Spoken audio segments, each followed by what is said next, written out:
Good morning students.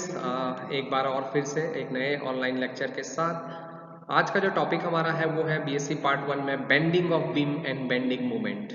बंकन आघूर्ण क्या होता है और किसी भी दंड के बंकन से आप क्या समझते हैं। सबसे पहले हम इसमें देखेंगे कि बंकन आघूर्ण होता क्या है, बंकन क्या होता है, बीम क्या होता है, कुछ छोटी छोटी डेफिनेशन समझेंगे, कुछ बेसिक्स जानेंगे और उसके बाद हम आगे इसमें बढ़ेंगे। Okay, so let's go for it.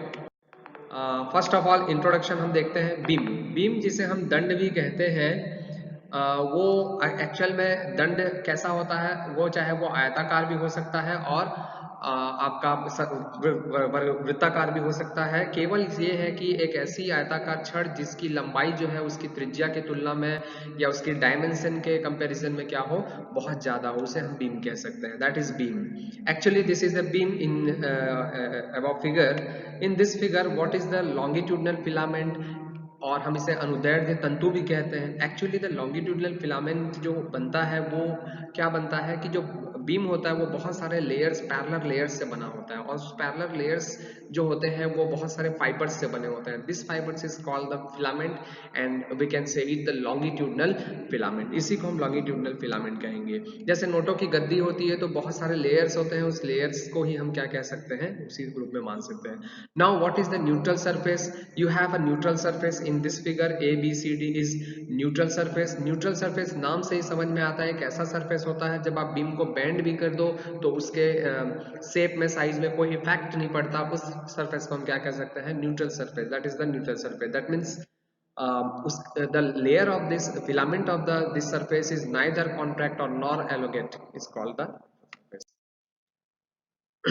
Next, again plane of symmetry. ABCD is also called the plane of symmetry.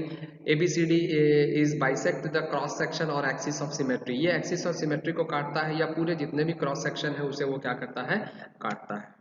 Plane of bending, plane of bending जो जब कभी भी हम जो रॉड है, जो हमारा बीम है, उस बीम को क्या करते हैं, बेंड करते हैं। तो बेंड करते हैं तो जो प्लेन ऑफ सिमेट्री एबीसीडी होता है उसका नाम चेंज हो जाता है, प्लेन ऑफ बेंडिंग हम उसे उस समय कह सकते हैं।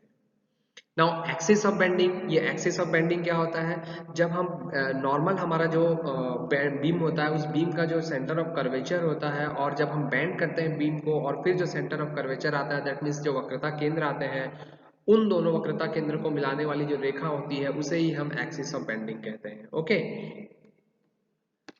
नेक्स्ट चलिए अब आगे मेन पॉइंट्स पर आते हैं। व्हाट इज, देखिए इसमें मैंने हिंदी में भी एबीसीडी इस संमित तल कहते हैं, एबीसीडी को बंकन तल भी हम कहते हैं, है ना। आपको सब दिखाई भी दे रहे होंगे कि ये जो एबीसीडी आपको दिखाई दे रहा है ना, वो आपका क्या है, बंकन तल है। ओ एडेस बंकन अक्ष है, ये देखिए बंकन अक्ष।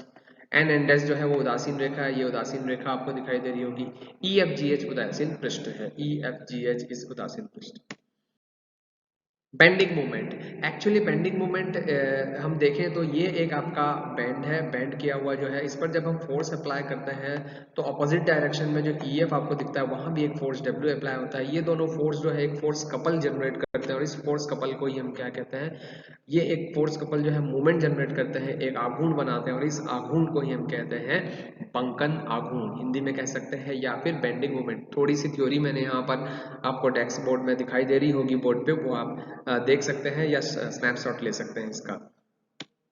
नेक्स्ट, बंकन प्रतिरोधी आघूर्ण की जो बेंडिंग रेजिस्टेंस से मूवमेंट होता है वो जस्ट जो होता है वो एक्चुअल में जो फाइबर्स होते हैं उस फाइबर्स में लगता है कि अपर पार्ट ऑफ दिस, जो अपर पार्ट आपको दिख रहा है वो क्या होता है आपका फैलता है, लेकिन जो लोअर पार्ट है इसका सीडी वाला जो हिस्सा है वो देखिए संकुचित हो रहा है, कम हो रहा है। तो डेफिनेटली इसमें स्ट्रेचिंग हो रही है, इसमें नहीं हो रही है। तो इन दोनों में जो अपोजिट डायरेक्शन में जो ये फोर्स लगे हैं, ये एक्चुअल में क्या कहला, इससे जो आपका मोमेंट जनरेट होता है वो होता है आपका बंकन प्रतिरोधी आघूर्ण। ओके, मतलब ये जस्ट क्या करेंगे, प्रतिरोधी इसको इसलिए कहा गया, ये बंकन आघूर्ण को संतुलित करता है। जो पहले बंकन आघूर्ण बढ़ा था, है ना, उसको ये क्या करता है, संतुलित करता है। अब डेरिवेशन पे आते हैं। What is the derivation? Derivation for what, bending moment. First of all we have a rectangular rod N and S, जो आपको मालूम है कि एक उदासीन पृष्ठ है। हमने जेड डिस्टेंस पर हमने एक लाइन ले ली है, जी एच ले ली है। So G H and N and S is equal, but if we take the formula of angle equal to arc upon radius, then theta is equal to arc, just like R is this and this distance is if R, then what, theta is equal to N and S upon R. But after bending, here it is clear that n and s is equal to n and s is large as compared to n and s previous, sorry, equal, but g dash is g dash h dash is large as compared to gh, क्योंकि हमने पढ़ा था कि N and S के जो ऊपर वाला हिस्सा होता है वो क्या होगा, स्ट्रेच होगा, उसकी लंबाई जो होगी वो बढ़ेगी, लेकिन नीचे वाला जो हिस्सा होगा उसकी लंबाई कम होगी। लेकिन जो एन एंड एस होगा वो उदासीन पृष्ठ है, और जो न्यूट्रल लाइन होता है या न्यूट्रल सरफेस होता है उसमें कोई चेंजेस नहीं होता बेंडिंग के समय। तो जब उसके लिए हम फाइंड आउट करेंगे जी एच डैश, तो डेफिनेटली जेड आपका इंक्लूड हो जाएगा आर के साथ, तो आर प्लस जेड थीटा है ना। अब अगर हमें स्ट्रेन फाइंड आउट करना है आफ्टर बेंडिंग, तो हमें change in length find out करना होगा। हमने दोनों लेंथ को क्या किया, माइनस किया, जिससे हमारे पास जो वैल्यू आई वो जेड थीटा आई।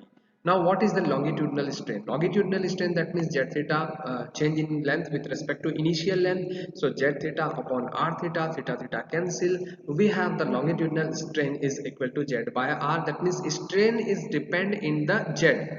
जो विकृति होती है वो जो अक्ष है उस अक्ष से दूरी पर क्या करती है, वो डिपेंड करती है। क्लियर? नाउ डेरिवेशन कंटिन्यू करें। हमने एक यहाँ पर पी क्यू आर एस एक परपेंडिकुलर फेस लिया है, जो कि पी क्यू आर एस है, जो कि बंकन आपका तल था, उस बंकन तल के क्या है, परपेंडिकुलर हमने लिया है। इसमें लेंथ को हमने बी लिया है और ब्रेथ को हमने डी एज्यूम कर लिया है। ठीक है, एम एन जो है वो आपका पैरेलल क्या कह सकते हैं, न्यूट्रल लाइन कह सकते हैं इसको। ठीक है, अब ऑपोजिट डायरेक्शन में हमने यहाँ से डी डिस्टेंस पर एक पॉइंट लिया और एक एरिया छोटा सा लिया जो कि डेल्टा ए है। अब अगर इसमें हमको स्ट्रेन फाइंड आउट करना हो तो डेफिनेटली ये जेड बाय क्या होगा, आपका आर होगा, जो कि हमने पहले ही फाइंड आउट किया था। ओके, ये now elasticity coefficient, stress upon strain. अगर हमें स्ट्रेस फाइंड आउट करना है, हमें प्रतिबल निकालना है, तो हमें प्रत्यास्था गुणांक के साथ विकृति को गुणा करना होगा। प्रत्यास्था गुणांक Young modulus y into Z by R. Okay, अगर हमको डेले पर फोर्स फाइंड आउट करना है तो force is equal to stress into area, stress Y Z by R and area is equal to delta है। Simple. Now derivation is continue. अगर हम उदासीन अक्ष की बात कर रहे हैं तो एम एन के परितः अगर हम आघूर्ण निकालें, जब भी हम मोमेंट निकालते हैं, आघूर्ण निकालते हैं, तो किसी रोटेशनल एक्सिस के अबाउट निकालते हैं, that rotational axis is Y Z by R delta A into Z. So Y delta that means जब भी हम moment of inertia find out करते हैं, सॉरी, जब भी हम मोमेंट फाइंड आउट करते हैं तो फोर्स इंटू डिस्टेंस होती है, तो फोर्स की वैल्यू ये पूरी और डिस्टेंस जो है वो जेड है। सो टोटल वैल्यू हमारी जो आ जाएगी वो Y by R Z square dot delta है। सिंपल, एफ इंटू आर के फॉर्म में। टोटल मोमेंट ऑफ फाइंड अगर फाइंड आउट करना चाहते हैं तो हम क्या निकालते हैं, सिग्मा लेते हैं। क्यों सिग्मा? क्योंकि आपको पता है कि जब भी हम रिजिड बॉडी की बात करते हैं तो बहुत सारे पॉइंट्स उसमें होते हैं जो कि डिस्ट्रीब्यूट होते हैं, तो डिस्टेंस रोटेशनल एक्सिस से डिफरेंट होती है, तो डिफरेंट रोटेशनल एक्सिस से डिस्टेंस डिफरेंट होने के कारण सबका हमको सम चाहिए, that is why we here we use the sigma. We have by R into I, I that means Z square delta A. Okay, now y by R is the हमारा जो होगा वो बेंडिंग मोमेंट। अगर हमें फ्लैक्सल rigidity क्या होती है ये बताना है तो y into I is equal to the flexural rigidity. I think it's clear. तो ये हमारा एक्चुअल डेरिवेशन था जो कि आज के टॉपिक का था। नेक्स्ट आई थिंक आप लोगों को समझ में आया होगा। हम नेक्स्ट टॉपिक की बात अगले क्लास में करेंगे। Okay, thank you very much.